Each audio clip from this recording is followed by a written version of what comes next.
Here are the perspectives or the bullets on why you should not be, a future exam should not be applied on your disability. One, you're 55 years of age or older, okay? Specifically, two, if you have been conditionally service connected, and it is been in static or permanence in nature for 5 years or more, which is deemably called static. We don't, you shouldn't, again, the VA adjudicator shouldn't apply a future examination on that condition. Okay. Next, another one is again with a 55 years or older. We also want to also consider different types of cancers in that perspective, right?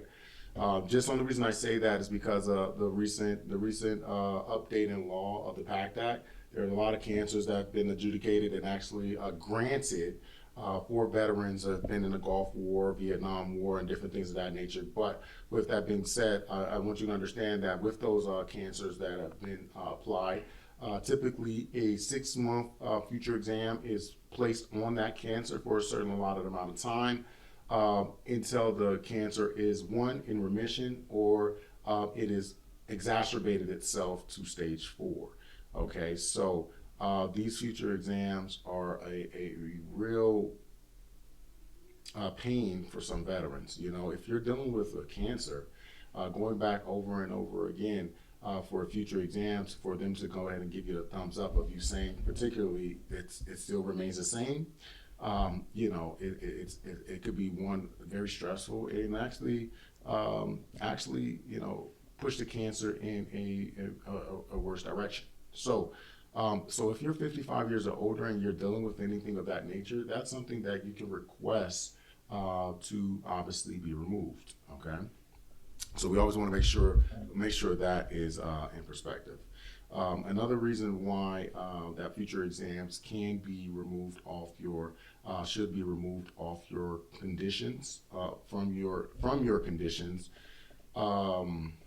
conditions that are service connected if you are minimally 10% or less, or 10% or more. If you have a minimal rating, compensable rating of 10% or more, okay, at least 10%, again, no future exam should be applied. You're at the minimal compensable rating of 10%.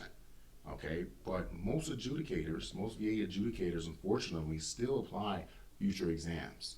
The likelihood of them reducing that to 0% or anything less than that is very, very slim. So if you have that future exam, we can always request for that to be removed, right? Because those are clear and unmistakable errors, and we'll get a little bit more deeper into that in another video. All right, but future exams are something that's applied when there is room for improvement, and most veterans can be able to review such things as their notification letters to see if a future exam is going to be placed there. Okay, it'll state such things as there's a possibility of room for improvement on your narrative. Again, you will not know when the date of your future exam would be necessarily, but you will know that it will be a future exam upcoming. Okay.